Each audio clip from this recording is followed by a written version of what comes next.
first and foremost, thank you guys for being around with me for a year, bro. We've been covering Gachiakuta for a year, a whole ass year, man. I remember when we started and I was like, this is going to be the biggest thing on earth. And I don't back down on that statement. I refuse, bruh. But yeah, man, this chapter was really dope. Shout out to the 1 year anniversary. Shout out to the 1 year anniversary. Chapter 46, man. Give it up. Give it up. A round of applause. Look at this sick art. Look at this sick 1 year anniversary spread, bro. It looks so tight. Oh, I was so excited. But yo, this chapter was crazy for reasons that we gonna get into. First and foremost, right? The start. It starts off, and in my mind, when I seen this guy and I started reading it, I read it as if there was like some smooth jazz playing in the background, right? Some smooth jazz playing in the background. You know, he introduces himself and we just watch as the bar unfolds, right? Like the area just starts to unfold. And then we see the gang, which is something that I was like, all right, cool. Why the hell we in a bar anyway? Rudo can't be in a bar. He underage. But who cares, right? And you know, we at the bar and we just vibing, and dude's looking over here, and every time he sees everyone's eyes, he's like, oh man, their eyes, they just, you know, they reek of death. They're just nasty. They're dirty. They're filthy. They're nasty. And I'm over here laughing, bro. I'm like, man, this is comical. I love introductions like this because without even paying attention, it said the storm before the storm. And I'm like, oh my God, what does this entail? And then here comes Rudo, right? Rudo can't believe that, like, we always have a party, right? Like a party food meeting right after some crazy stuff goes down. It's like, bro, why is we relaxing? We supposed to be back at the base. Not only did we just come back from some crazy stuff, we went into some crazy stuff, seeing Samu do some crazy stuff, and bro, we can't just relax. We gotta be on edge. But that's just Rudo, man. Y'all know how Rudo is, right? You know Rudo just he be on demon time, bro. He be on different time because all the stuff that he's been through, it's legit like been like a month since he's got here, and he's figuring things out really fast, and he's just been thrown in the depths and deep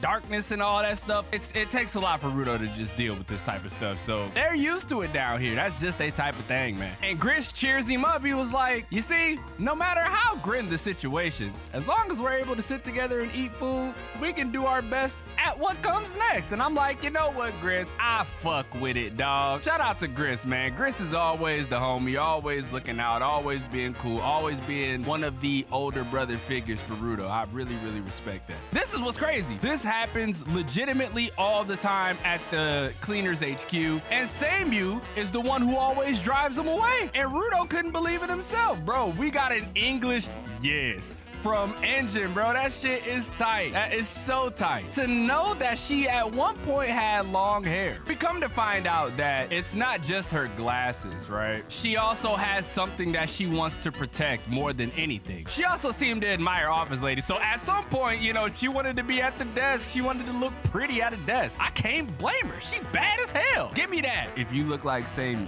please, I've said this on multiple occasions, holla at your boy. But anyway, they go on to explain even further, like, the depth of what a Jinky can be. The dialogue reads, so that just means that just being a giver isn't enough to defeat a Barons, huh? Ryo says it differs depending on the giver's personality and way of handling their Jinky. If one wants to use their precious thing to its fullest, they're an offensive type. If on the other hand, if one doesn't wish to cause harm and wants to safekeep their precious thing, it becomes a defensive type. The values we give our precious things can bring this much of a difference. And we kind of figured the more you valued your Jinky, the more you get out of it, but we didn't know that you could legitimately like spread it to where it's either an offensive or a defensive type. I think that's relatively dope. So now we're diving even further into the Jinky structure, right? The Jinky power structure. And now Rudo is more interested. Rudo is way more interested, right? He wants to see more givers.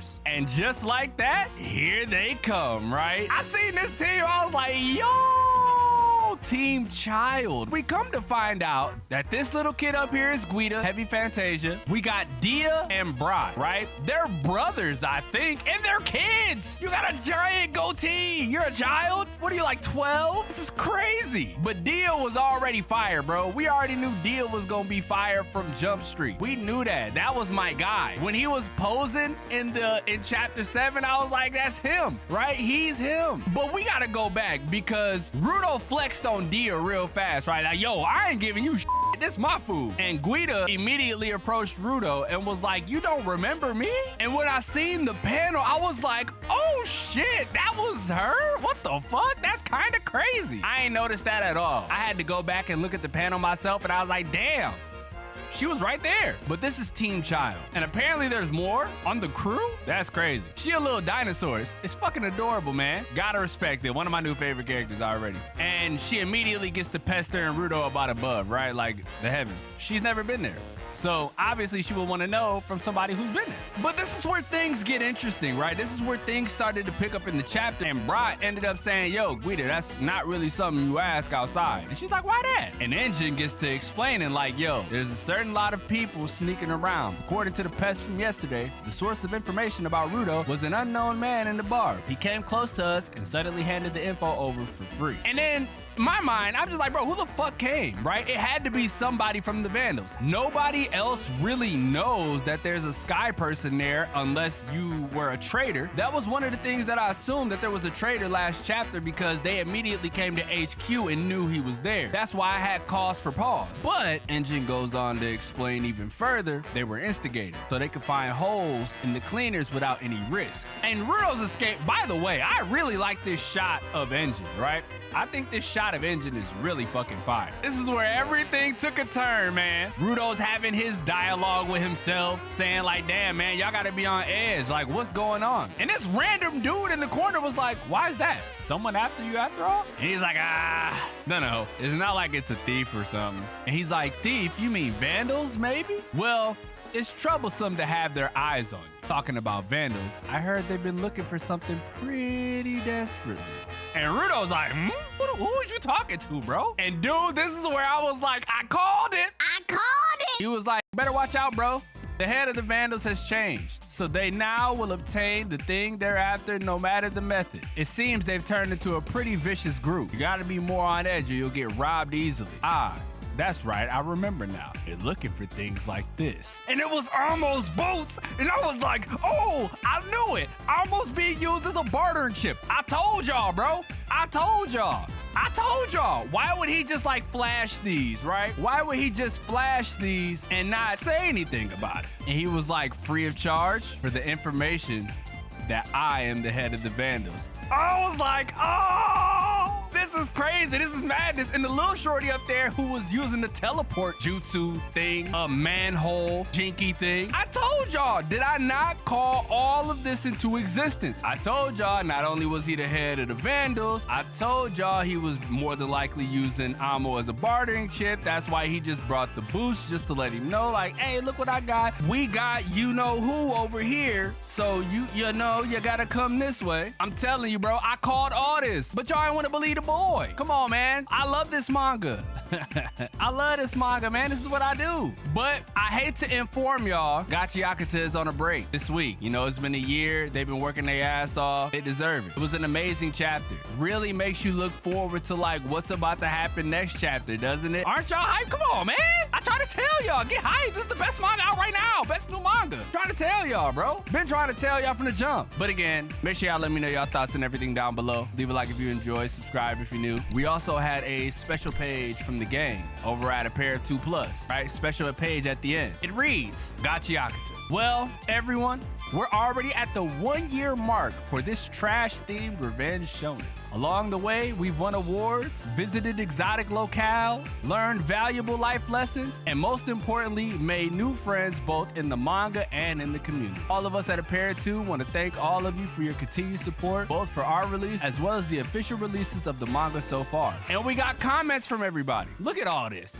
I'm so glad that everyone that's working on this is here for the ride, bro. That makes me excited for what's to come. And you guys see all the different versions down below. Really, really, really, really dope. I'm so proud to be a Gachiakuta fan, man. Thank you guys for everything.